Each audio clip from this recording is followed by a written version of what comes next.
Good afternoon and good morning, everybody. Thanks for joining our webinar today with Dan Bigman. I'm really happy to be here. I am Giovanni Tambellini, head of PROCEQ for Americas, and we're going to discuss the usages of GPR. So Dan will introduce himself and then give us a nice class today. So it's with you, Dan. All right, thank you so much, Giovanni, and I really appreciate you guys having me on. I always found that kind of we are very aligned with how we look at the industry, and that PROCEQ and Bigman Geophysical are always trying to help as many people as possible, because what we do has real world impact on if it's done well. And so that's kind of why we do it. And I want to thank you and PROCEQ and the whole team for inviting me to give this webinar today. I'm going to go ahead and share my screen and kind of give a little bit of background about myself. And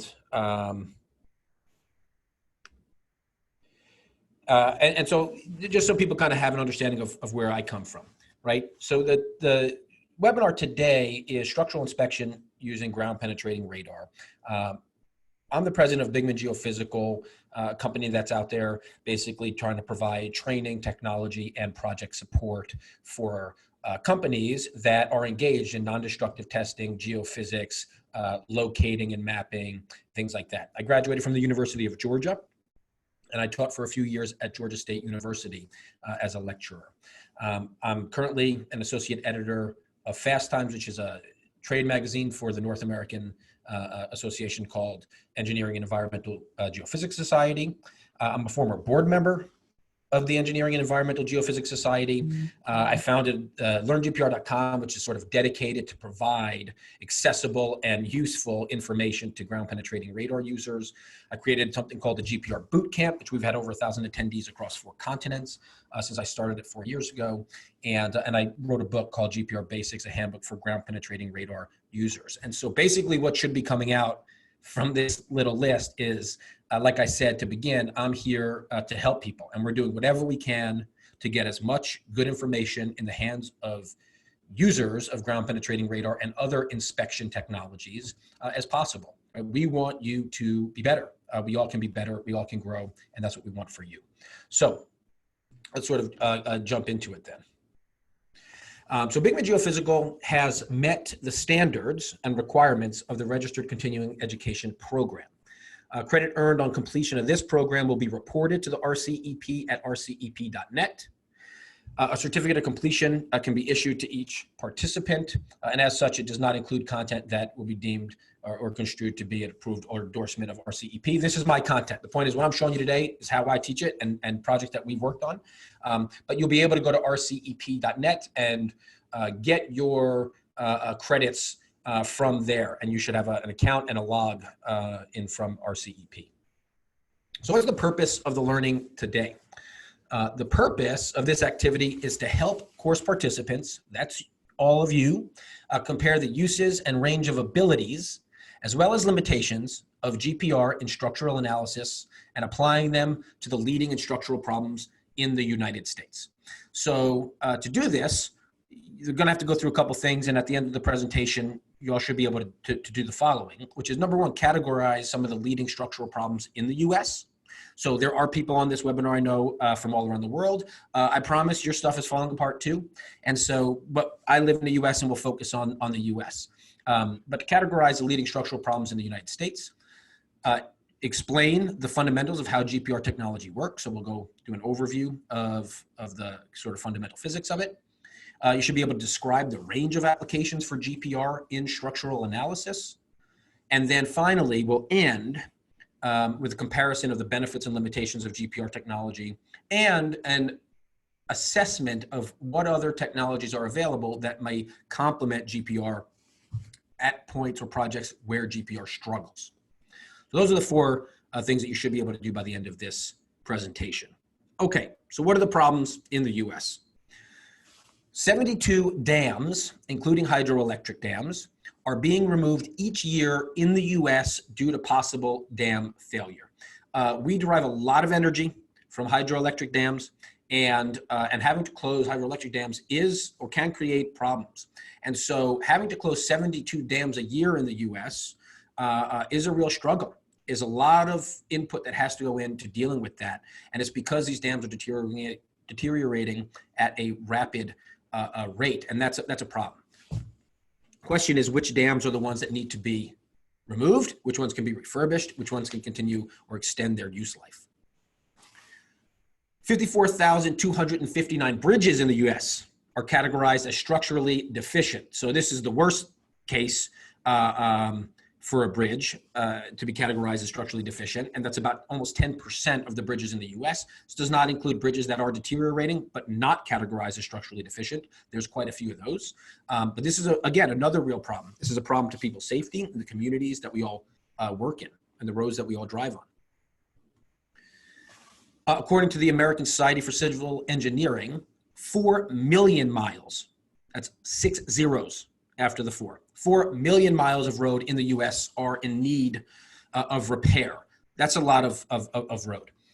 And then finally, 51 nuclear reactors in the US, and these are generally concrete structures and involve concrete structures around it, whose initial license expired between 2000 and 2015. What are we going to do with these nuclear reactors? These are major capital investments to build a new nuclear reactor, and if one goes down and can't be used anymore, again, that's a limit on energy.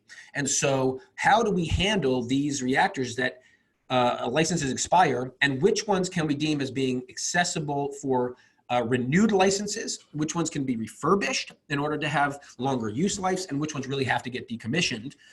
In order to inspect these, we need some tools that are non-destructive, right? So how can we combat these issues?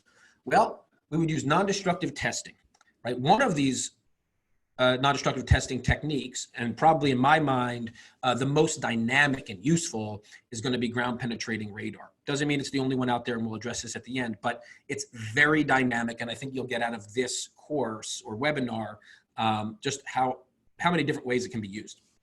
So non-destructive testing, that's how we're going to combat the issues of inspecting all that road and reactors and dams and bridges without disturbing them or damaging them even more. So let's go over a little bit of a basic of how GPR works, right? A little bit of an overview. So the way that GPR works is it generates an electromagnetic pulse, okay? Basically, it produces an electromagnetic wave from an antenna. The antenna oscillates an electron back and forth in a sense to generate that wave. And, you know, certainly the electrical engineers might beat me up over that description, but that's the way that I, kind of explain it. And so what happens is when it generates this electromagnetic wave, that wave propagates through the subsurface, and it will continue to travel until one of two things happens. Either it deteriorates the signal, right, the material it's moving through, or it encounters a discontinuity. When it encounters a discontinuity, such as steel reinforcement, that EM wave is going to reflect off of that discontinuity. Depending on what the discontinuity is made of, some of the energy may reflect back, and some may continue on into the subsurface. And this is what allows GPR to be potentially a 3D technology, a true 3D technology. So in this case, if we take a look again, and the GPR puts out a signal, that signal reflects off of something like a conduit or some other thing embedded in the concrete, and it reflects off of that and comes back and gets recorded by the GPR. What does that actually look like on the GPR screen? So here's what it looks like. This is what we call an A-scan. An A-scan is a wiggle trace, is another name for it, or a one-dimensional view, which approximates what's going on below the GPR itself. So it'll record two-way travel time, it'll record amplitude, which is how much energy comes back, it'll record polarity of that energy, and this is what it produces. It produces a wiggle at that location, representing what's below the GPR at that location. Well, if you push the GPR across your concrete slab, and you push it across an embedment like a conduit, you'll get what's known as a B-scan or profile. Right? This is the actual two-dimensional perspective of what's going on. And in this case, this is a conduit that we recorded a reflection from. And when you have a cylindrical object embedded in concrete, it'll generally produce a hyperbolic reflection geometry. So you can move from these A scans and imply them as what we call B scans in 2D if you push the GPR across the surface. And that's because the GPR has wheels, and the odometer in one of those wheels or on all of those wheels is going to tell the GPR when it's supposed to put out the next pulse and record the next A scan. Well, if you have a bunch of 1D next to each other, what does it produce? A 2D. Now, finally, if you record a bunch of these 2Ds profiles next to each other, you can resynthesize the information from the top down and actually look at slices into the subsurface. And that's what we're seeing here as a C scan or a pseudo 3D or a time slice. These are the three basic visualizations of ground penetrating radar when inspecting anything, but certainly including concrete. So an A scan, 1D, a B scan, 2D, and a C scan, which is 3D. And they all give some benefit or information that can be useful to the field technician. That's how GPR generally works. That's how it records information, sends a signal through the subsurface, it reflects off of some discontinuity, gets recorded by the GPR. When you push it along and it collects a bunch of those, it'll create a profile. And if you collect a bunch of profiles, you can sample the data in a three-dimensional or pseudo 3D perspective. All right, so what are the things that are going to affect the performance of the GPR in any given circumstance? We'll go through a few of these pieces now. Permittivity and wave velocity are two critical factors when conducting ground penetrating radar inspections. So permittivity is the ability for a material to displace bound electric charges when an electric field is present. Okay, the ability to displace bound electric charges when an electric field is present.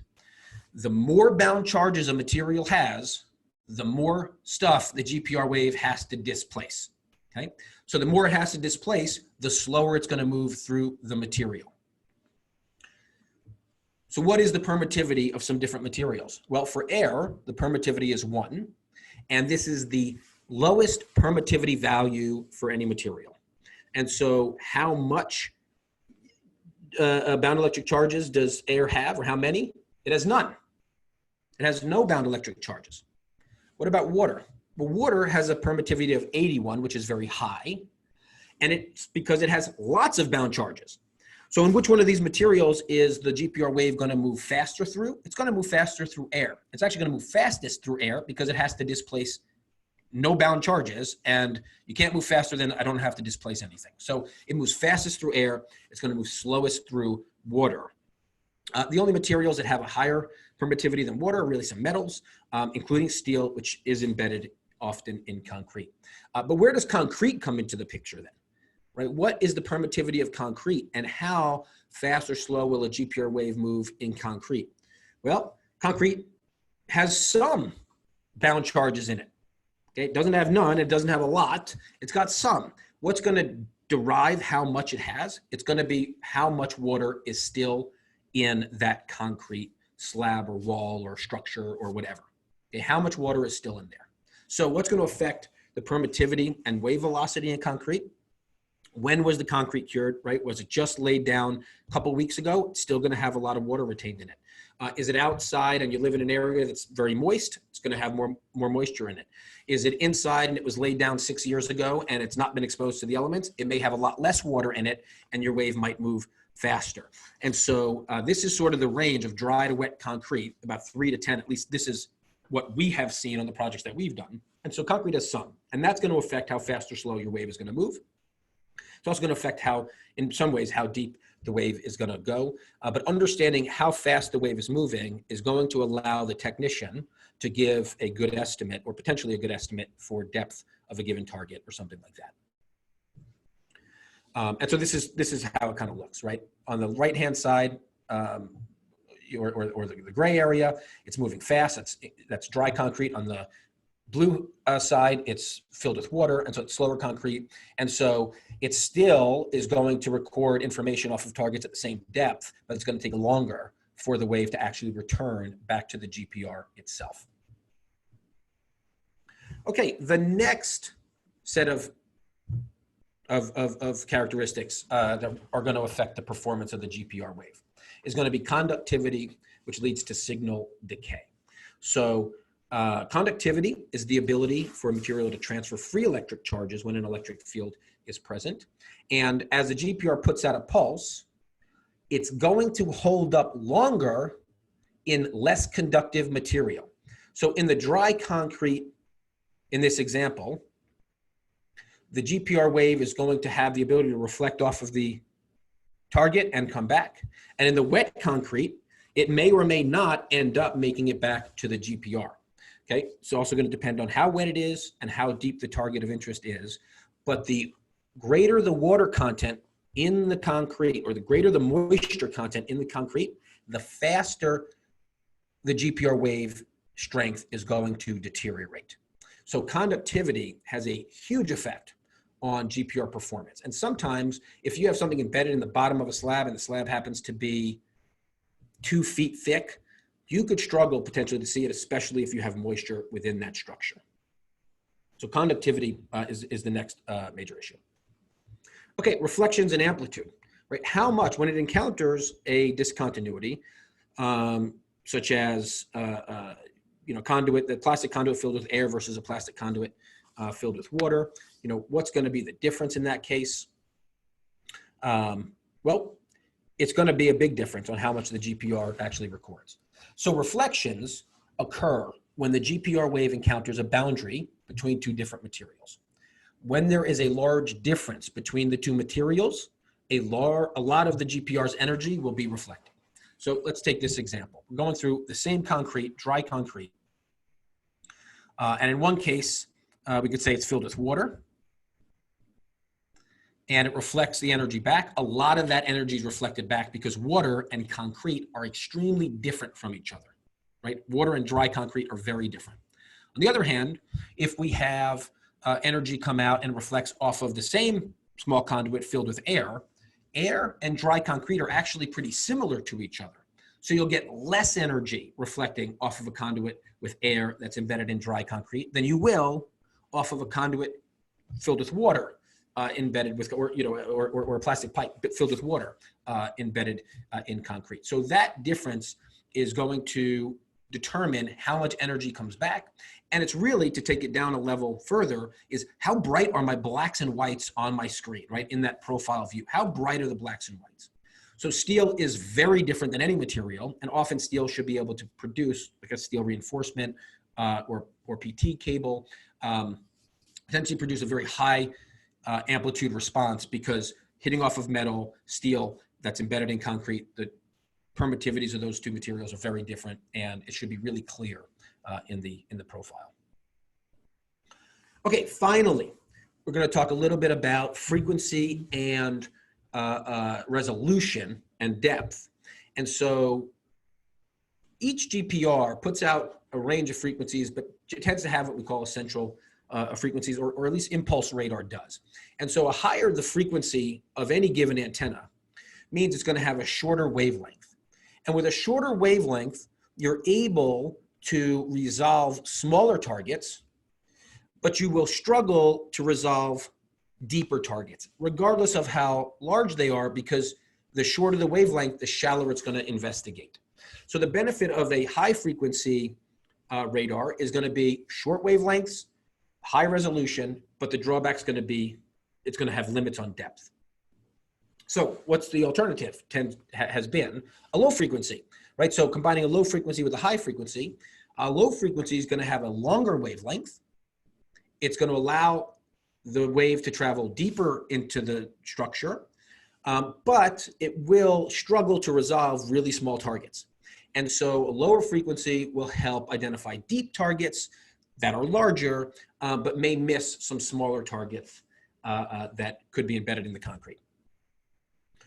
So another type of GPR, which we call step frequency continuous wave, sort of tries to deal with this trade-off by cycling through frequencies. And so instead of putting out a single central frequency, it actually has a ramp up and a peak of amplitude, and then cycles through frequencies at that high amplitude. before a ramp down period. And what it tends to allow the user to do is sort of identify larger deep targets as well as smaller shallow targets with the same antenna. And so step frequency continuous wave can assist, right, in identifying both small shallow targets and deep large targets. But I do want to make one point very, very, very, very, very, very clear to everybody on the webinar, which is that very small targets buried deep will be difficult to identify with any antenna. There are still limits to physics and material science and properties that will not allow a high frequency component to travel very deep. And if you have a small object that's deep, you will not get those short wavelengths to get that deep within the structure to identify the small targets as it is. So small targets buried deep will be difficult or impossible to identify with any antenna. So here's kind of the mix, right? You get high frequency, good for some; low frequency, good for some. Step frequency continuous wave expands the application and capability of a single antenna. And in this webinar, we're going to actually show you a lot of data from the step frequency continuous wave system. Okay, so here we get into some use cases. We'll spend some time, with these, and I'll try to give some detail on some of them. But some are very basic, and some are a little bit more unique. And so we'll start with the most basic and most widely used application for GPR when talking about concrete inspection or structural analysis. And that's basically locating and marking reinforcements. Okay, locating and marking reinforcements. This is critical to do before coring through concrete. It's critical to do before drilling, before cutting into concrete. There is going to be problems if you cut a PT cable, right? There's going to be problems if somebody drills into concrete slab and there's an electrical line that they nick and they get electrocuted, and that happens. And we've worked on legal cases where this has occurred, and it just doesn't seem that either scanning was conducted at all or it was conducted improperly. But we've seen the results of this, which is people end up in the hospital. Sometimes, unfortunately, people end up dead, and you don't want to compromise structural integrity of a building. And another additional problem is if you hit any of those things, it's a financial problem. Work might stop for days for the contractor. They have a daily rate that they have to, eat every day, whether the project's going or not. Insurance premiums go up. It's a real issue. There's so much benefit to scanning before cutting, coring, drilling, and so forth into concrete. And so in this case, what you can see is just this is a very, very basic example where you have a pretty widely spaced single layer, rebar matrix on the left-hand side, or in the C-scan, and you can use this in order to mark out the locations of these reinforcements right on the ground.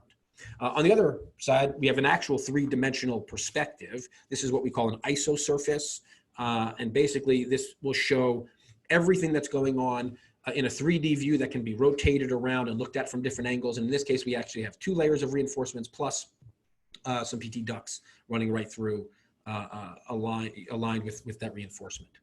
So these are pretty basic. In this case, this is a pretty important one because it shows where this is the exact same 60 centimeter by 60 centimeter or 2 foot by 2 foot for my US friends. The exact same information, it's same scan, but from 2 different levels. So here's sort of the power of a C-scan, which is on one hand, you have a tight, it's shallow, between 0 to 3 centimeters below ground surface. You have a tight knit mesh just interior to the concrete structure. And the GPR is able to pick that up. As you move further down to between 7 and 10 centimeters below ground surface, you can see that additional reinforcements, a more typical rebar mat emerges. And so we're able to identify both of these at these 2 different depths with the GPR that we use at the time. Some ways you can do this is potentially also to look at cross-polarization of a unit, which may help overlook the top layer and identify things in a lower layer. In this case, we didn't do that. We were able to identify both without having to do a cross polarization, but it is available technique. So we're able to identify here the mesh as well as these embedments that are 7 to 10 centimeters down.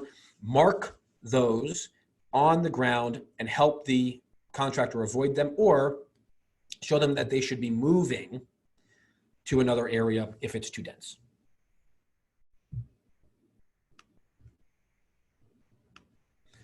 Okay, here's another great example of the power of 3D, which is, this was done in a parking deck where we tried to actually mark out these post-tension tendons using 2D.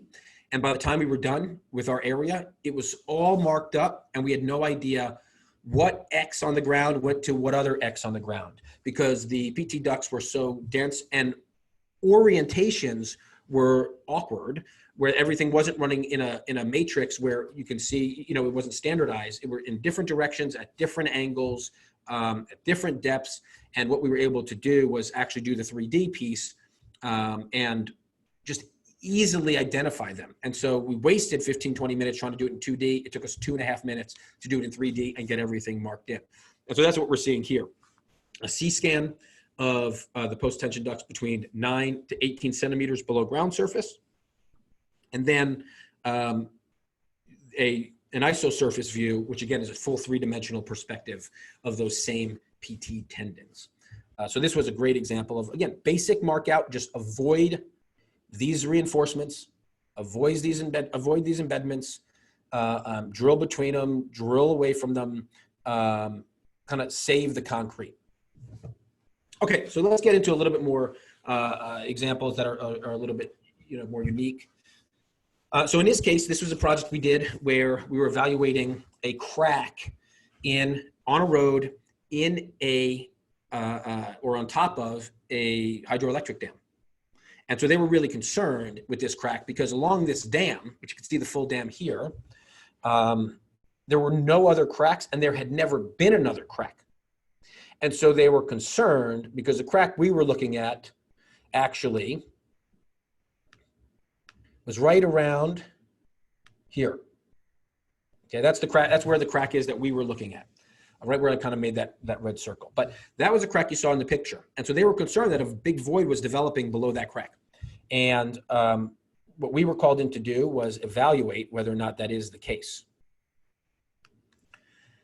And so here is an example of a profile from that road. This is basically, along that road. It's, perspective here is, over 200 feet long.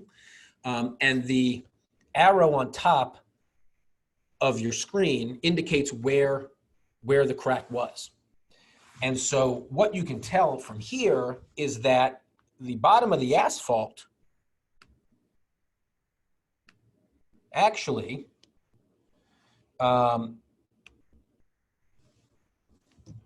was good for most of the road, right? So from the bottom of the asphalt, from here to here, the asphalt seemed to be extremely healthy.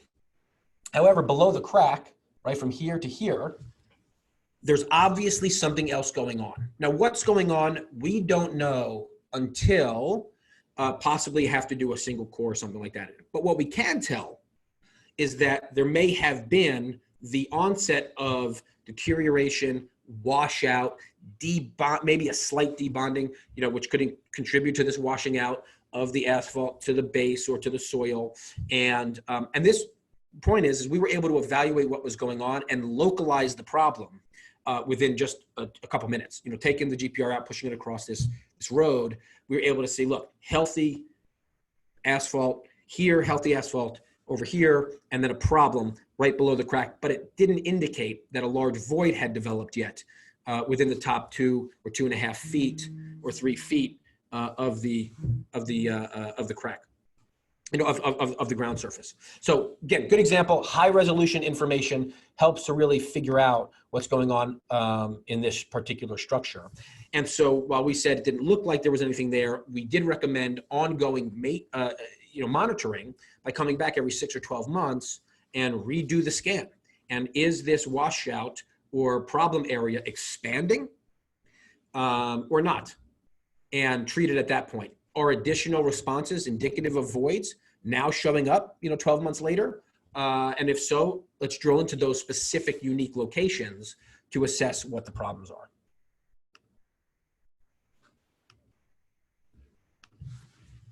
Okay, here's another kind of unique example.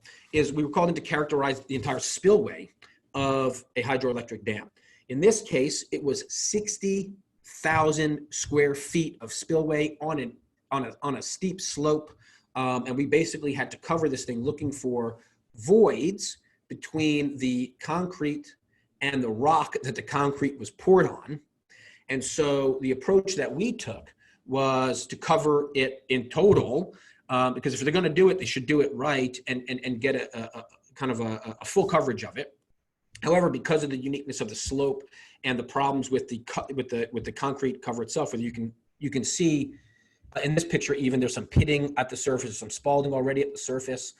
There's literally water streaming down. Even though they shut the dam off, there's still some water creeping down. But we were able to cover this entire thing with basically a handheld GPR. We didn't get on our hands and knees to do it. We used a stereoscopic pole. But in this case, what we used was the PROCEQ GP 8000 to cover the entire area. And we covered it all in 2.5 days. And so what we were able to do is actually in real time on the fly, point out possible problems. And the contractor was able to come from behind us and either test those areas with acoustics, or actually drill in and see if there's an issue. And so here's some examples of what we identified. So this was a small response, approximately 7.3 inches below ground surface, indicative of a possible void. And so we were able to point that one out, and they tested that one with acoustics. The ones that were deeper, such as this example, which was about 15.7 inches below ground surface, they went in and tested with an actual drill. And luckily what we found was most of the locations actually were not voids, but were weathered rock. And those were the presets to potential voids because they poured the slab directly onto the bedrock.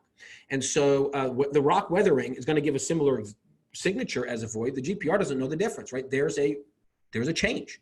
And it went from concrete that was reasonably moist to a weathered rock, which is going to be reasonably dry and certainly porous. And it's going to give us those reflections and those responses either way. But we were able to very quickly evaluate a very large area that already had surficial problems on it and see where the contractor needed to come in and do some refurbishments. Okay, another example of using GPR to evaluate concrete is going to be doing cover analysis and slab thickness analysis. And so in order to evaluate rebar cover, there's a number of reasons why cover is an important metric. We've done studies like this when even they were just going to put in basically a tie from a new expansion of a building to an existing part of the building. The foot was going to come into the existing slab itself by a certain amount of inches, and they just wanted to make sure that where those specific footings were coming in, that there was not going to be any rebar or reinforcements or conduits within the top X inches of the surface. The cover is also an important indicator. Again, I'm not a structural engineer, but for whether or not it's susceptible to potential corrosion and things like that, or other leakages in. So nonetheless, rebar cover is an important metric to evaluate for a variety of reasons. And in order to do this, you have to evaluate how fast or slow that wave is moving.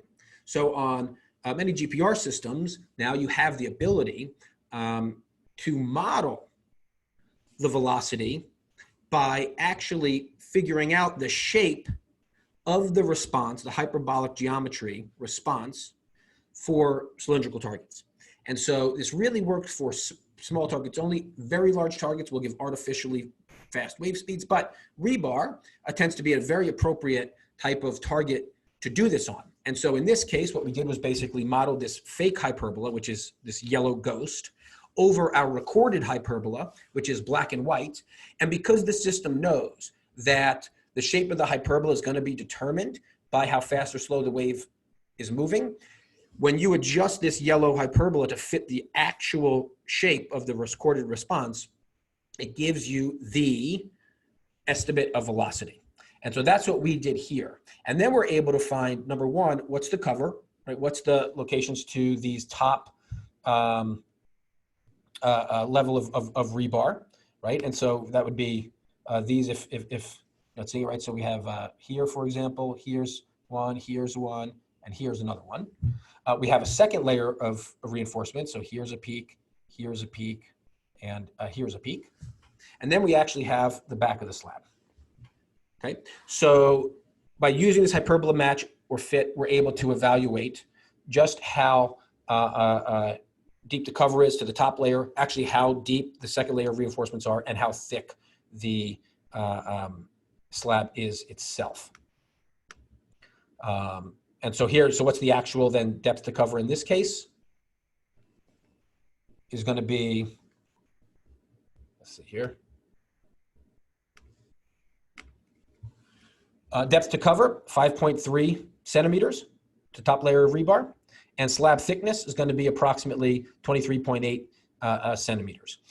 So in the system that we use, the GP8000, it's a measurement to the peak of the envelope. Basically, the system itself is going to identify the peak of the envelope for the ground reflection, and then we measure to the peak of the envelope for the depth. It's maybe different depending on the systems that you use, but we find this to be consistency is what's important here. And so in this case, measuring to the peak of the envelope is very easy to do, and it helps us be consistent across project sites. Okay, another great application of GPR for concrete inspection is evaluating slab structure. And so in this case, what we were able to do is identify that this particular slab was actually pan deck or Q deck, depending on where you're from, and was poured, into a sort of metal, pan. And here's the structure of the actual deck. So we have it here.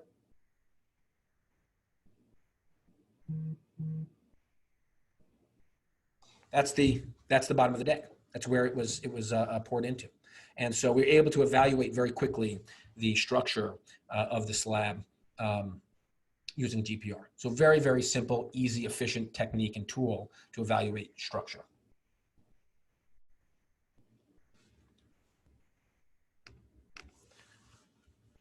Okay, next application. You're able to map road stratigraphy. So it's not just concrete structure, but obviously road structures you're able to map as well quickly and efficiently.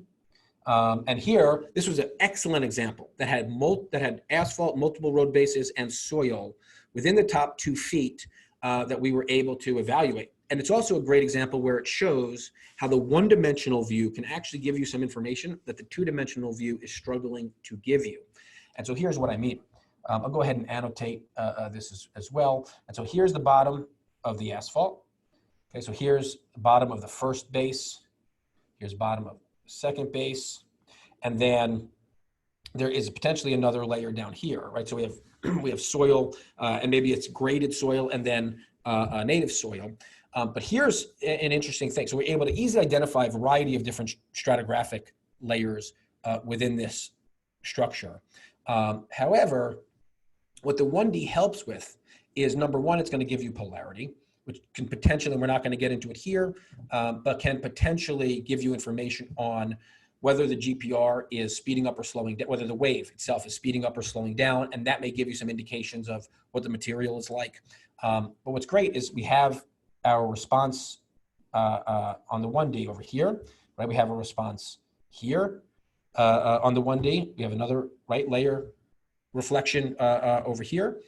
But the final one down that I drew, it's actually maybe two different, it's either two layers or it might be a really thick layer that we're only seeing one reflection from in the 2D profile, but we actually see two reflections in the 1D. And so what I mean by that is we actually have a response here and a separate response here. And so it's possible these are two individual layers that it's moving through, or it's possible that this might be the top and this might be the bottom of a thick layer. We've definitely made that mistake before, where we've called something called something multiple layers, but really it was just the top and the bottom of a single layer. And so it's tough to make that determination here. But what I like is that, again, with the easy 1D view, sometimes 1D will give you information that the 2D just doesn't have available or is hard to see. Maybe you see it. I don't know. I mean, all of our eyes are different, and you know, and I'd love to know what you think. But I couldn't see into the 2D, but it's very clear in the 1D where that shift is happening. You know, and that there might be a top and a bottom of whatever that layer is. So it can be used to effectively and quickly identify stratigraphy in road layers. Okay, here's another great kind of unique example. This was a project where we called in to help identify grade beams. Reason being is this particular crane was used to take boats in and out of a river, and they wanted to evaluate the conditions of the grade beams to see if they needed to take the entire crane down or if they could leave it up. And so what they were unsure about is whether or not the as-builts actually matched as built. So, you know, did the plans actually identify the locations of the grade beams in the accurate position or not? It's something that we all contend with. You know, we're always struggling with this stuff. Is do as-builts actually represent, you know, are the designs actually representative of the as-builts? And if not, did that make it over to what you get on site in the plans? And so we were able to quickly evaluate the locations of these grade beams. We weren't going to evaluate the conditions. What they wanted to do was come down directly next to the beams and expose them from the side to evaluate whether or not the beams were still in good condition or have deteriorated over time. So here is here's one of the profiles from that particular project. And what you can see is obviously there's multiple layers of reinforcements. They're going in multiple directions, but it's very obvious that the grade beams of where the grade beams are. And so here are the grade beams. Here's one, here's the other. So obviously here's, you know, one layer of reinforcements.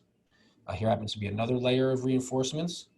And for some of this, we might actually have been on top of a reinforcement going, or something going in the other direction. So that may have been occurring as well.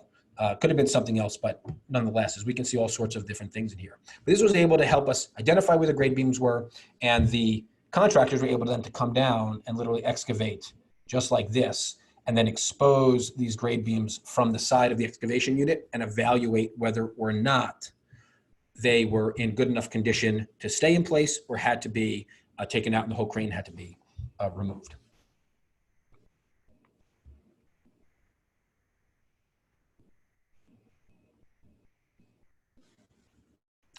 Okay, here's a sort of a final example use case where GPR, and not GPR specifically, but in combination with other technology, can be used to identify live conduit embedded in concrete.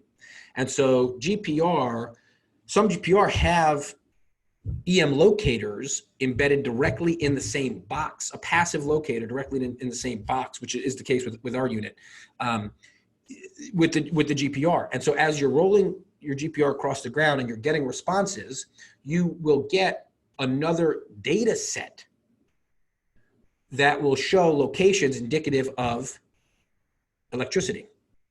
And so it's passive, and it'll do, you know, in either kind of like a 50 or 60 hertz. That'll depend on where you are in the world. But nonetheless, what we have here is a case where we were able to identify things embedded in the concrete. Right, so here, for example, right, are two hyperbola.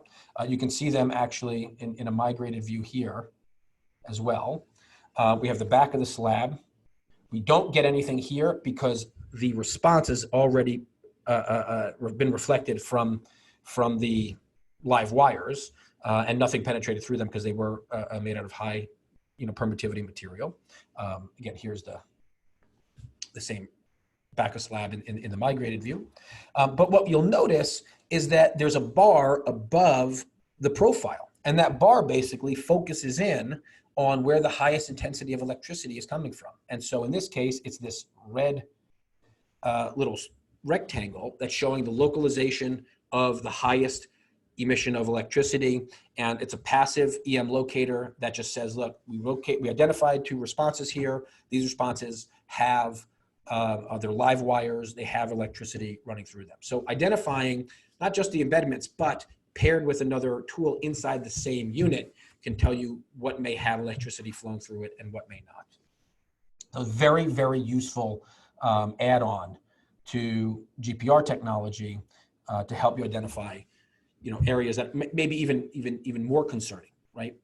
PT cables and electric conduits are particularly problematic if you drill or cut into them.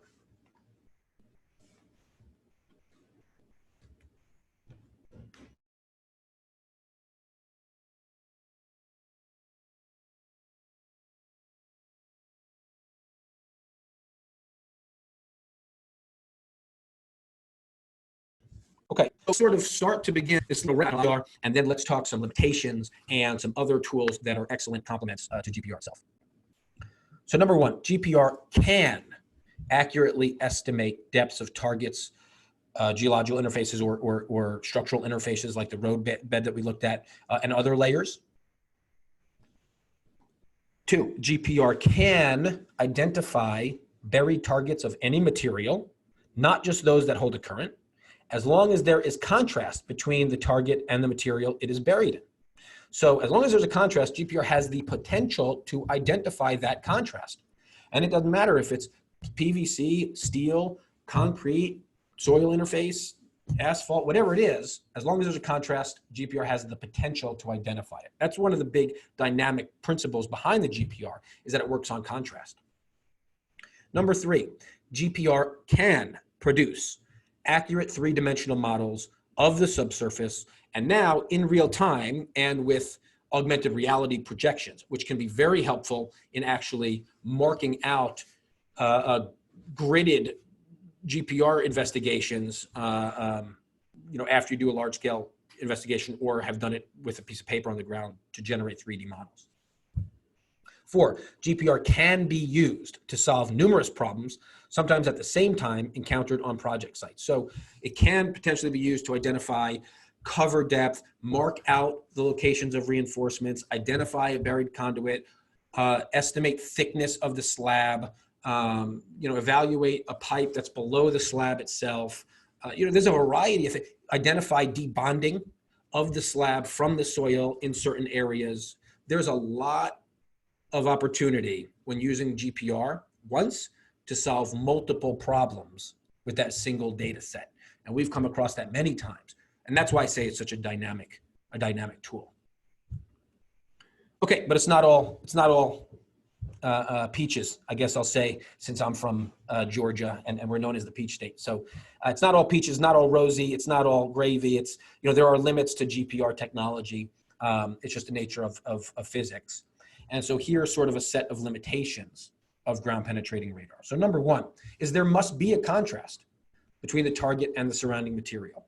An example of this is it could be tough to distinguish between asphalt and a road base or between 2 different road bases. If the wave speed does not change, moving from one material to another, the GPR, right, for GPR's purposes, there is no change in material. It doesn't care if it looks different, if it feels different, if it, whatever it is.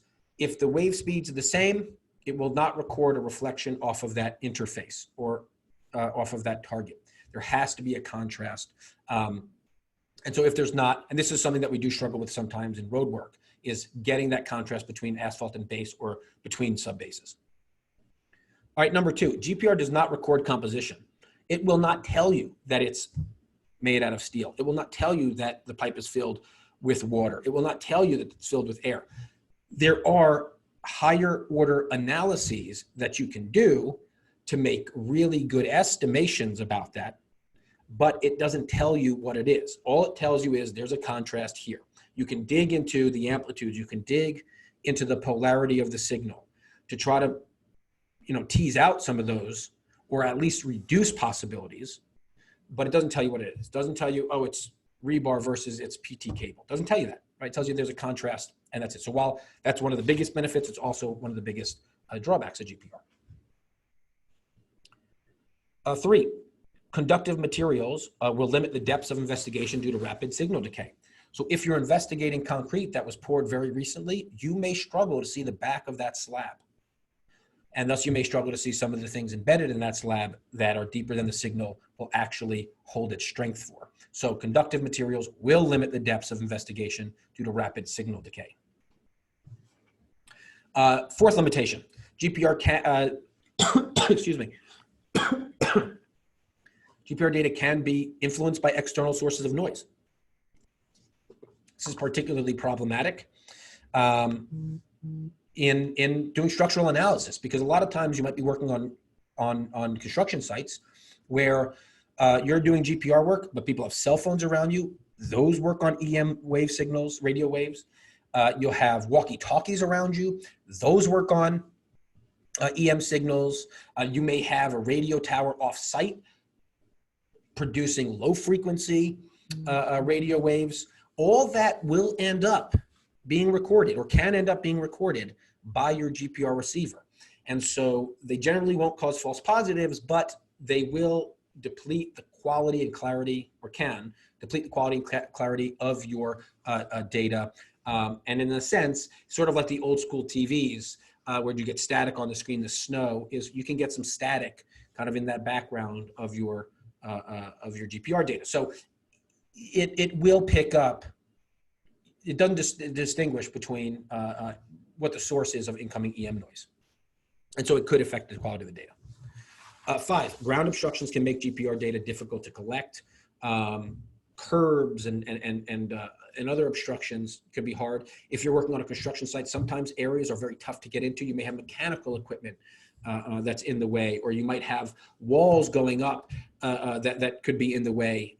It's tough. It can be tough to get into some areas. Now, again, luckily, some GPR are getting manufactured that are smaller and smaller and easier to get into some spaces. But obstructions do make life a little bit more difficult with GPR than some other techniques. So what are really the problem areas with GPR, and what are some of the complementary technologies that are available to sort of supplement GPR when you're doing non-destructive investigation of structures? Number 1 is detecting delamination in concrete. So GPR can potentially detect delamination in concrete, but it really struggles. And it struggles because delamination are typically so small, right? They're cracks. A delamination is a crack in the concrete parallel to the surface. And so the crack itself might be too small or thin for the GPR to record a response from. Now, luckily, excuse me, ultrasonic pulse echo, which actually works on mechanical waves, does a great job of this. And it allows the technician to define even delaminations that are a millimeter in size.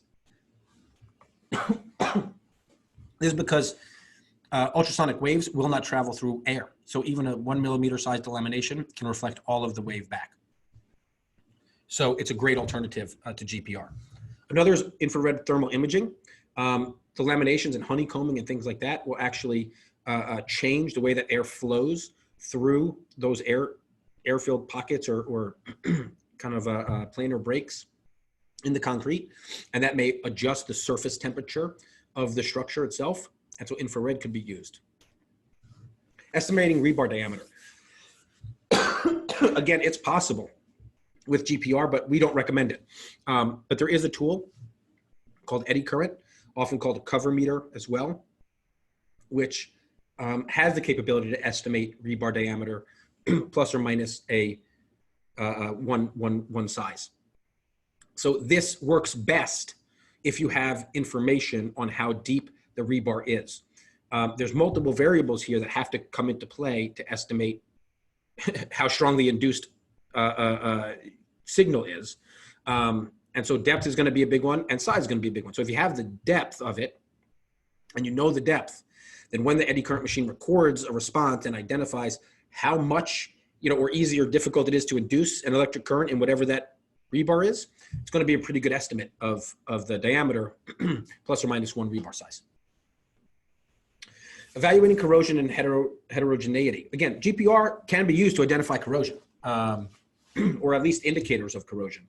And so what you'd expect is areas that are corroded or maybe more moist, because that would be sort of the agent, or the pathway towards the agents coming in and causing the corrosion and deterioration of the rebar. So you may get slower wave velocities. You may get lower amplitude reflections off of the rebar that's corroded, because you'll lose energy in the moist concrete. But even if you're not losing energy, even if it's not moist anymore, corrosive processes are going to reduce the amount of steel in any given rebar. So that area compared to healthy areas of concrete in the same structure that are the same size, should yield lower amplitude reflection. So it's possible, but there are other technologies out there built to identify corrosion and possibly moisture and heterogeneity within concrete. One great example is half-cell potential. So this is built to identify corrosive agents in the concrete. And then resistivity, a simple technique basically which measures the current flow density below the probes, can give you a good indication of heterogeneity in concrete, or even give you potential estimations of very shallow but moisture within sort of the top little bit of the surface. Concrete strength, this is something that GPR absolutely cannot do, at least that I have found no literature that indicates GPR could identify concrete strength. But two very common techniques to do this are going to be a rebound hammer, which basically measures what the recoil is when you push this hammer against the concrete. Stronger it is, the more that hammer is going to recoil, faster and stronger it's going to recoil. The weaker it is, the less it's going to recoil. But a rebound hammer is very common, and it's easy to use technique. So use what's easy. Maybe we say it's difficult enough to inspect structures. Do what you can to make your life easier and to get good data with the tools that are at your disposal. Next is going to be ultrasonic pulse velocity. This is going to measure how fast the wave is moving from one side of a structure to the other side of the wall or the slab or what have you. And problems inside the structure are going to cause the velocity to change, be slower for the wave to get from one side to the other. But part of the limit here is that you need access to the two sides. But these are the two that are often used for concrete strength assessments. And actually, you can put the two of them together in the SONRAB method, sonic rebound, sort of even inch up that accuracy of strength a little bit more. All right, finally, evaluating conditions of structural steel. Right, we spoke about asphalt, we spoke about concrete. What about things like steel? GPR is terrible for evaluating steel because it gets reverberations of the signal into that, from that steel. So if you ride a GPR up the side of a structural beam, steel beam, it's going to saturate the receiver with lots of energy. You won't get any information from GPR. But ultrasonic pulse echo and eddy current machines have been generated to evaluate thickness of steel and other metal structures, evaluate corrosion in steel, evaluate flaws and defects, and can even potentially give you the size and orientation of a flaw. And so again, ultrasonic pulse echo, because it works on mechanical waves, it will travel through steel. And eddy current is another typical option. Well, I want to say thank you so much for your time. I hope you got a lot out of this webinar. I hope you found some useful bits of information, whether it's in how to explain the basics of GPR, maybe some case studies or examples that you never thought about before, or kind of a good deep dive into the benefits and limits and alternative technologies to GPR. So this concludes the educational content of the activity. I do want to take your questions. Again, my name was Daniel Bigman. You can go ahead and reach out to me at bigmangeo.com and fill out the contact form, or give me a call, or just email me directly. But I do also want to say thank you very much to PROCEQ, who supported this webinar, who sponsored this webinar, who's out there doing everything they can do to help us be safer on project sites and address the problems with sites, as best as they can. So for more information on GPR and all the other non-destructive testing technologies that I laid out that are complements to GPR, please reach out to them at info-usa@PROCEQ.com, or you can go right to their website at www.proceq.com. They are an invaluable resource for non-destructive testing and structural evaluation. So I think we have a bunch of questions available. I'll let Giovanni pop back on, and I'll try to run through as many of these questions as I possibly. Wow, thank you so much, Dan. It was a lot of good information there, and I'm pretty sure people, they were able to take the most of it. We have like tons of questions. I don't think we're going to be able to answer all of them. If we are not addressing all of them, we can always get back to the person individually in an email, okay? But here we have something, for example, from Andrew Nicole, and he asks, does color of the reflection provide an indication of what is in a pipe? Say that again. Does the color of the reflection provide an indication of what is in a pipe? Yeah, so the color of the reflection, right, is what we're really talking about here is polarity. And I can actually go ahead and bring up an example, where when we're talking about polarity, trying to find, right, here we go, is in talking about polarity. So when the signal comes out, it's going to come out as a certain polarity. And when it reflects off of another material, that reflection is going to return at a certain polarity. It's either going to be the same or it's going to be a reverse. And whether the wave is speeding up or slowing down is going to decide which polarity, positive or negative, comes back to the surface and gets recorded with the GPR. So the reason I'm bringing this example up is we have a variety of polarity shifts in here. And so what you can see is that this one here is positive. This is actually negative. This is hard to see. This one's actually a positive. This one is a negative, and this one is a positive. So what we have is a variety of different behaviors, is the way that we speak about it, that the wave is going through, right? Speed up and slow down.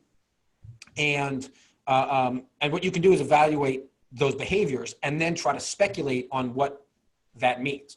So for example, if you have a pipe, like your question suggests, and it's we're going to say plastic pipe, because if it's metal, it's not going to go through the metal. You're going to get a complete reflection just because the metal is so different than anything it's embedded in.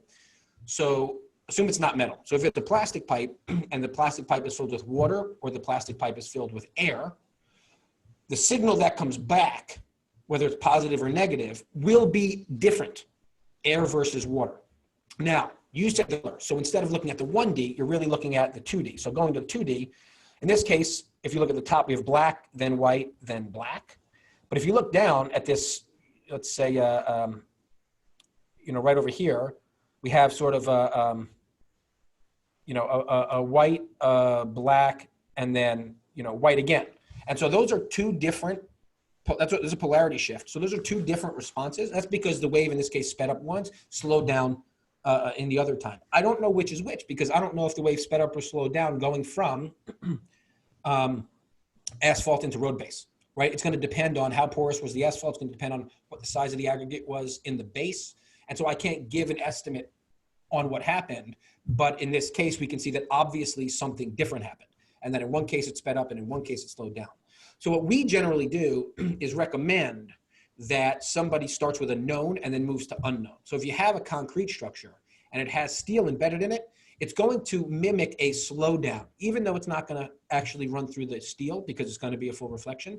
Based on the increase in permittivity going from concrete into the steel, it's going to mimic the same as if it slowed down. So once we have that sequence, this is how we talk about it. The color sequence then we can use that color sequence and apply it to other responses and say, oh, here's the same sequence, looks like the wave slowed down. That pipe is probably filled with water, and there's no way it could be filled with air. I don't know if it's filled with water. It might even be just a metal pipe, filled with air, but it cannot be a plastic pipe filled with air. So that's how we do it. I think that answers the question. Okay, thank you, Dan. And then just as per what you showed us there, David McNamara asks you if you can define the difference between a signal scan, which I imagine it's the A scan, versus the envelope scan in the GP8000. Can you define the difference? Yeah. That was the question? Yes, or what is the difference between the A scan and the envelope? Yeah, it's a great question. So what you can see here is a perfect example where we have basically the response from the back of the slab in this case. So the response from the back of the slab is going to have multiple phases included within that response, because an EM wave by its nature is going to have positives and negatives within the response. The problem here is using positives and negatives, it's tough to define how much energy actually reflected, because you have to sort of like eyeball aggregate how much positive is there, how much negative is there, and how much positive again, right? In this case, it happened to be a positive, a negative, and positive response. And so what the envelope is showing, and in the GP8000, which is what we used in this case, all you do is you press a button, right? On the GP8000, you tell it, you say, I want to either look at just the A scan, just the envelope, or which is also known as a Hibbert transform, or I want to look at the A scan and the Hibbert transform or envelope together in the same view. And it's just your choice. I mean, it makes it really easy for the user to define what they want to look at. Going back to the previous guy's question, by the way, this is a perfect example of, again, not definitively being able to tell what's going on, but where you can apply the color schemes to the sequences to making estimations. And so in this case, you can see in the rebar up here, we have a positive, negative, positive in the rebar. We know that that's slowing down, right? Or it's going to mimic a slowdown. Okay, so here's the next question. What is this slab sitting on top of? Is it sitting on top of a moist kind of clay soil that it was built on? It's on the main floor, or is it, in the basement or whatever, or is it sitting on the fourth story of an office building and it's hanging, above air? Well, in this case, I can tell you for sure, it's definitely not sitting on top of wet clay, because sitting on top of wet clay is going to slow the speed down. And so it's going to mimic what we're getting from the rebar with this white, black, and white response. And so what we are seeing is instead of black, white, and black, which is the reverse, suggesting that it's sitting on top of air, or maybe it's sitting on top of dry sand. But again, I'm not a structural engineer, and I think it's probably not prudent to do that. So I suspect that in this case, we were on a third or fourth or fifth or story or whatever of an office building or some other building, because we get the reverse polarity. So I don't know if it's for sure air underneath there, but it's definitely not a moist soil that's sitting underneath there. So that's how you would use polarity in these cases. Okay, thank you. Thank you very much, Dan. I think we are running out of time. We would love to address all of the questions live here, but again, we will get back to you on a separate email. So once again, Dan, thank you for this great webinar, and PROCEQ will get back on the webinar activity very soon. So we're gonna inform about the next ones that are to come. As Dan mentioned, if you have any further questions about any other technology that PROCEQ can provide, or if you need to know more about the instruments, you can always refer to info-usa@proceq.com, or you can visit www.proceq.com. We're always there to help you. So thank you very much, and see you next time. Thank you, everybody. Thank you.